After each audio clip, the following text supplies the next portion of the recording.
New Landing's Job Chat is brought to you in part by the Prosperity Advisory Group, the next step in your financial future. And by the EBS Group, with an unparalleled background in Oracle solutions and services.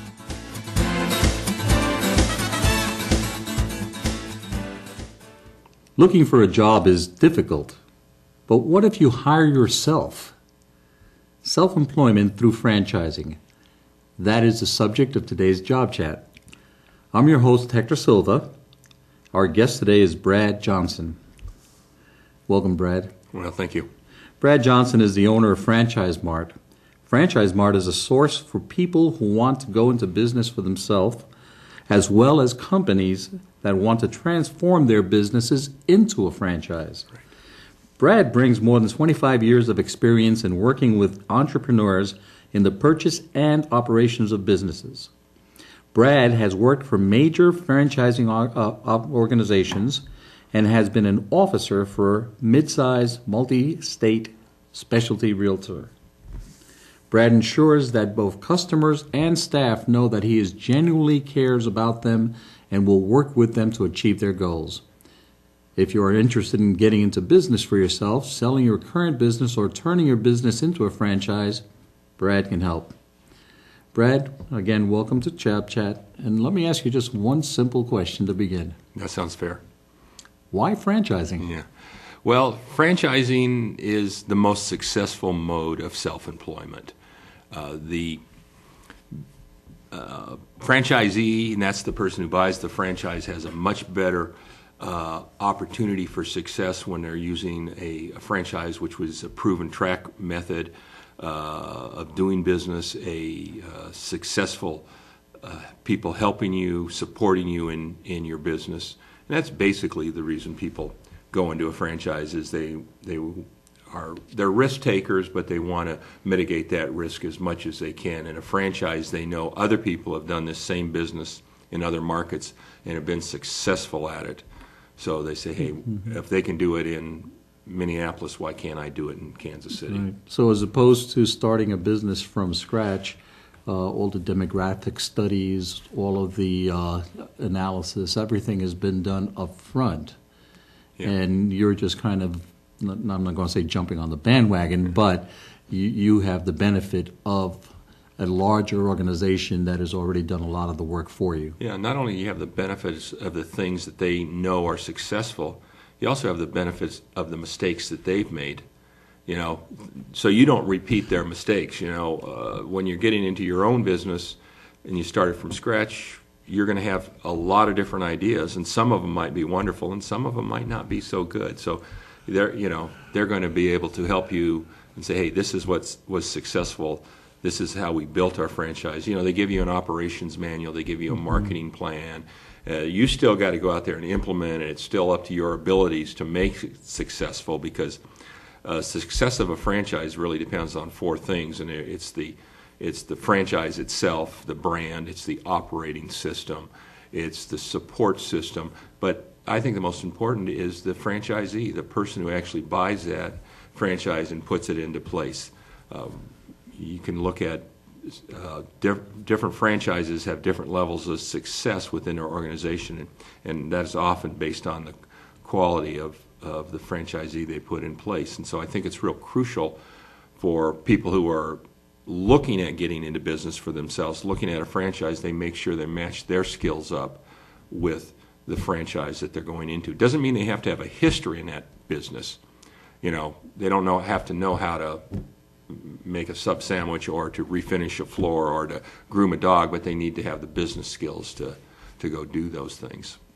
So it's more important to know how to run a business than what that product is. Yeah. Although I'm sure you get training for the product. Sure. Yeah. Franchises basically will assume two things of you. One is you don't know anything about their product or service. They'll train you to become an expert on that. And the other thing they're going to assume is you've never been in business before. So they're going to train you on that. You know, what it takes to run your books, to deal with your accountant, all those different things that it takes to run a business. So those are the two assumptions they're going to make, and they'll make sure that you're ready to jump into the business field. Now, initially, franchise trainings run from 1 to 3 weeks.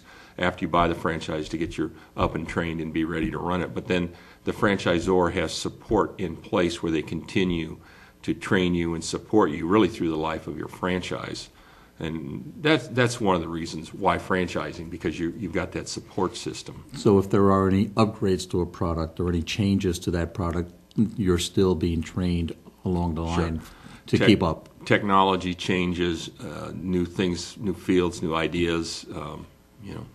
If it's food, new flavors, I guess. And if it's a service, it's new services and products.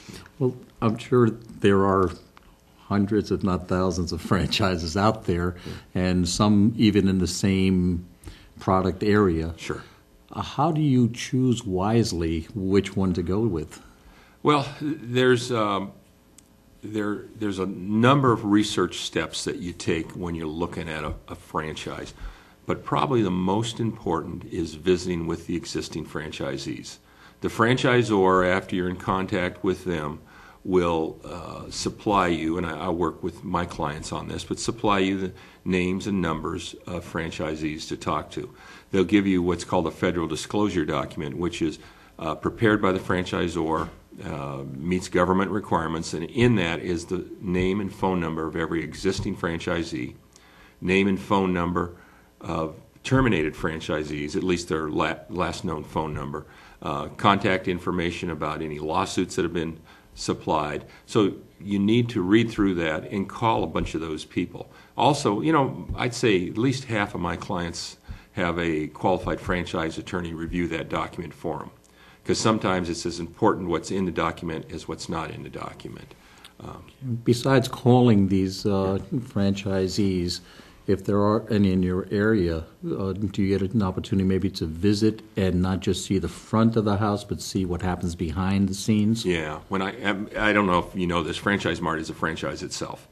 When I bought my franchise, I went through four locations in Tennessee and in Florida. I went looking at existing in-operation FranchiseMarts and spent some time there and made sure it was something that I liked. I thought, looked good and felt good. And I always tell people, go take a look, especially if they're in your market. If there's one in, whatever it is, in Independence, and you're talking about going into Gladstone or Overland Park or something, well, you better go over and see how the Independence one is run, because that might be part of the impression that consumers will have on your business. So you want to make sure it's run well. Yeah.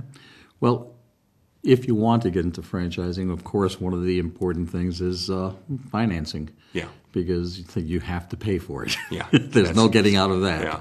So how do people get financed today, especially and people who have been out of work for a while and have been spending some of their savings? Yeah. Actually, I just today submitted an article for Thinking Bigger, that magazine. We published in January, so I'll plug that. I assume this podcast will go out before the article, but in January my article will be out. But basically, there's a few major ways that I see people financing business. Some people are lucky enough to have savings. Don't see a lot of that, but there are a few people who have that in place. Some people have actually used their house, they're refinanced their house or enough equity, although with what's happening in the real estate market lately, you don't see a whole lot of that. There are, of course, bank loans. Banks are starting to get more aggressive with loaning for small businesses, especially here in Kansas City. Kansas City has a good success rate for businesses, and there's a number of banks that are lending. And I imagine the banks would be more willing to lend to somebody going after a franchise, which is not as risky as a brand new startup. Yeah, there's the proven track record with the franchise.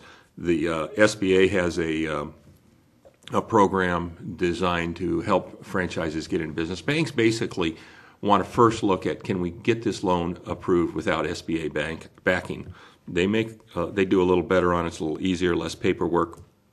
But when the SBA is brought in, there's more paperwork, but it's also less risky for the bank on that, because the SBA will guarantee part of that loan for them.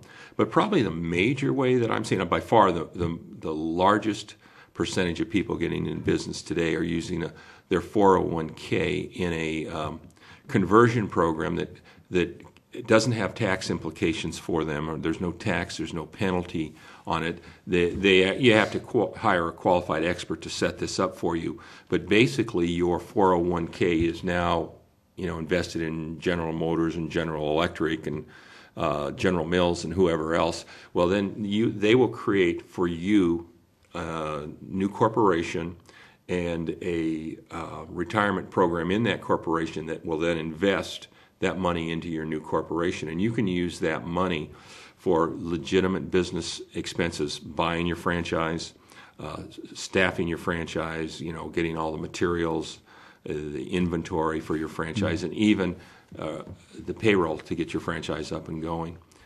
So that 401k conversion program is probably the major way that people have financed businesses in the last 3-4 years, and it's been around for about 20 years. It's a very proven program. IRS has certified it, and you don't have any problems with having to pay taxes on the money. New Landing's Job Chat will be back right after a word from our sponsors.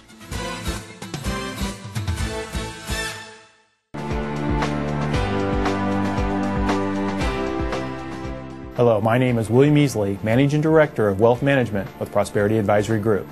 While under unemployment stress, there may be a temptation to become more conservative with your investment allocation.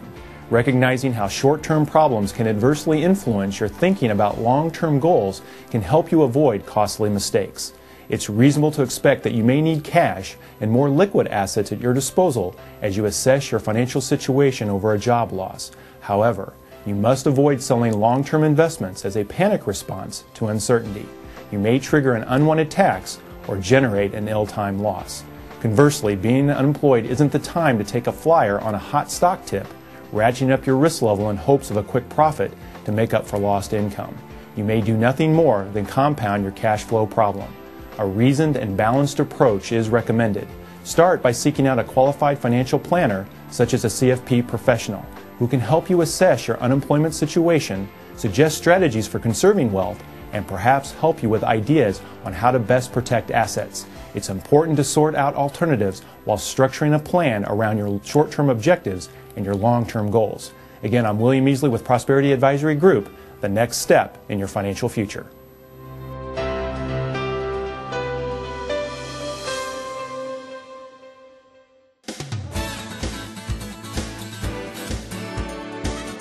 Another thing would be, does it have to be one person, or could 2 or 3 people pool their money and go into a franchise together? Oh yeah, partnerships.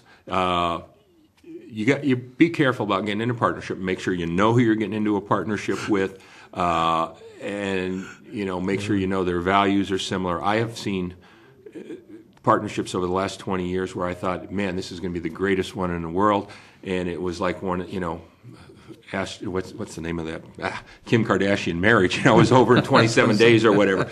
But then I've seen others of these people getting into partners go, man, they don't seem like they're going to work. And it's, going on for, I think they've been partners for 17 years, some people I worked with years ago. So you never can tell, but you got to be careful. Yeah, but partnerships do work. You just got to make sure you get it in the right person. Franchises are happy to have that situation. They like the additional backing and support that is supplied by partnerships too. Well, when you're talking about the values and the work ethic and everything, what makes a good franchisee?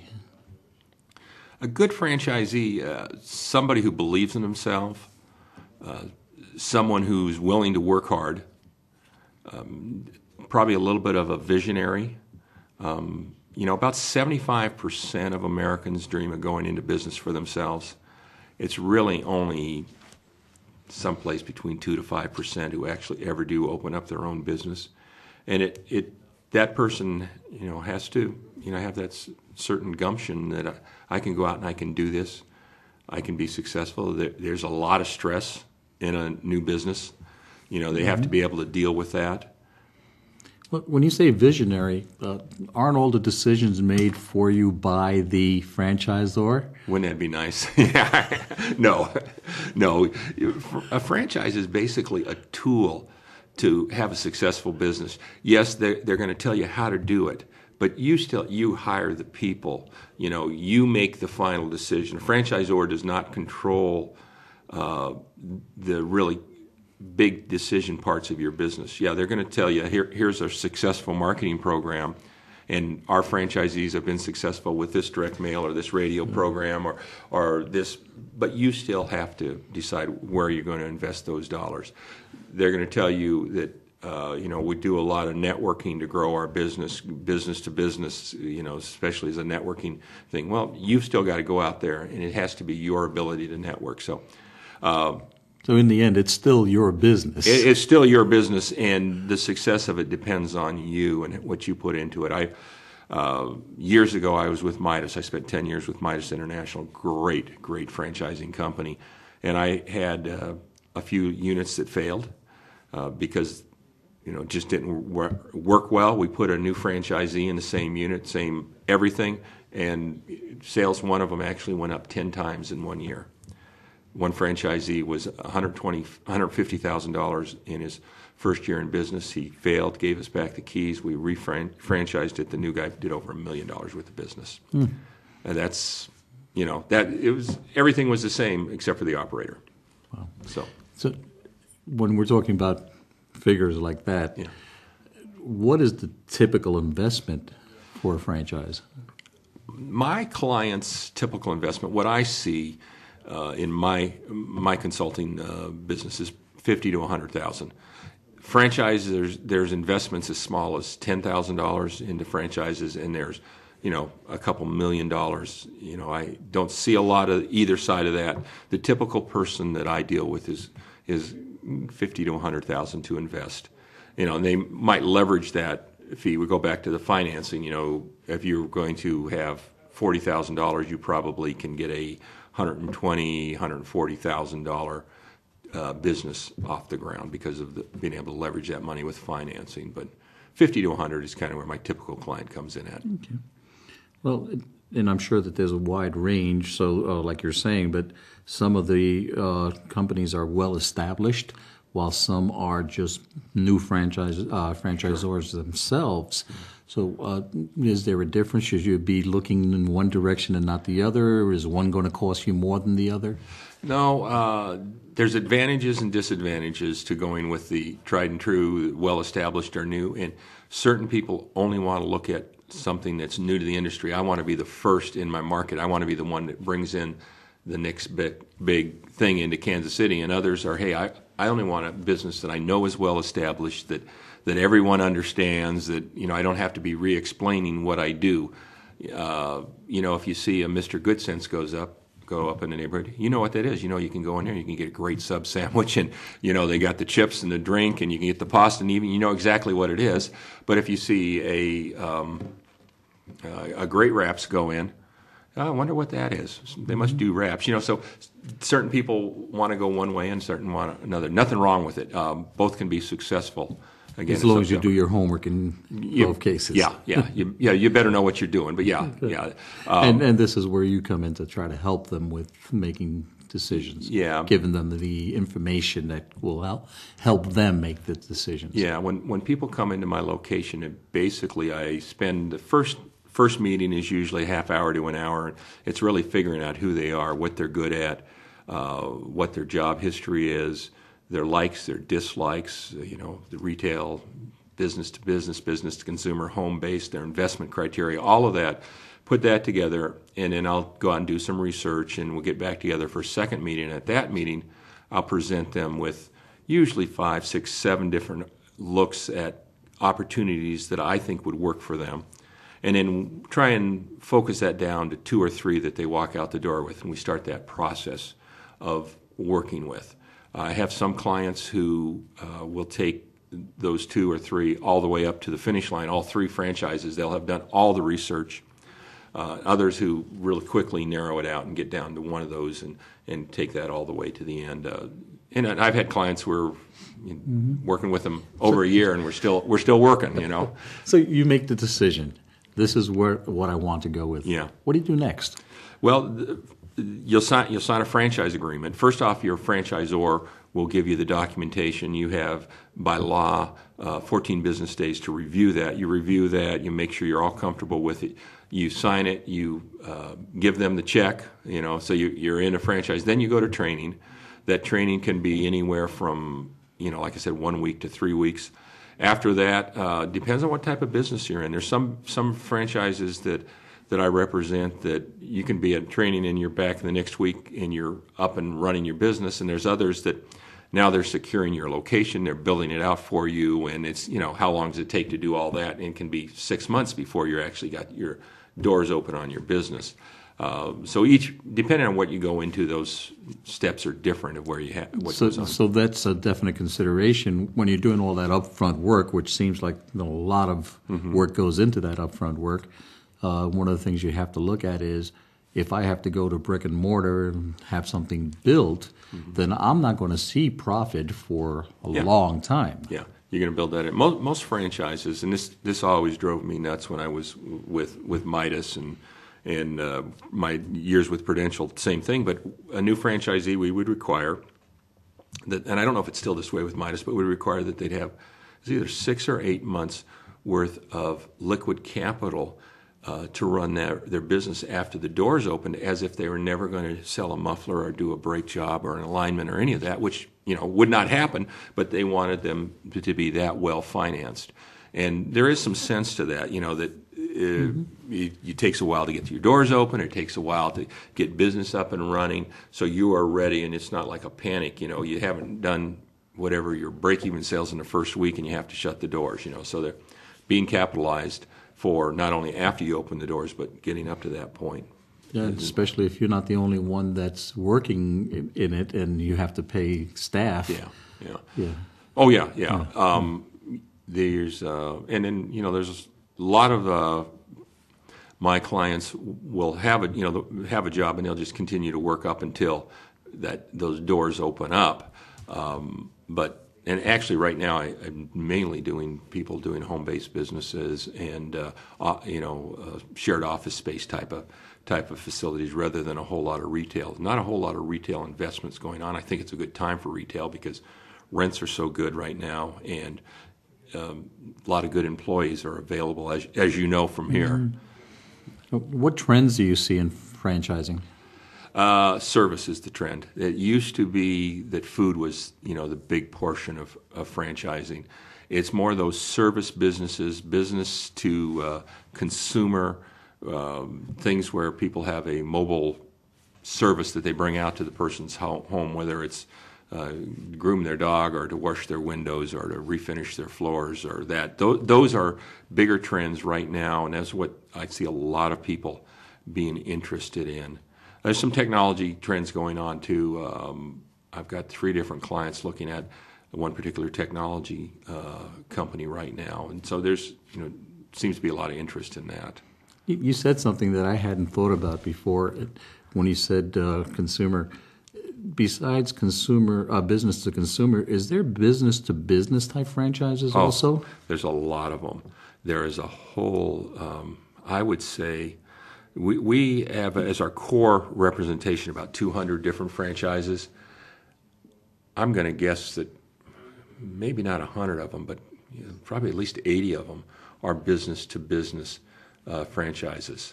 Whether it's a business service, whether it's coaching, whether it's expense reduction, and I've had a number of my clients that go into those different business-to-business franchises, advertising, heck, people who can sell, especially people with sales skills. There's a lot of business opportunities out there and franchises that would appeal to a person with good sales skills.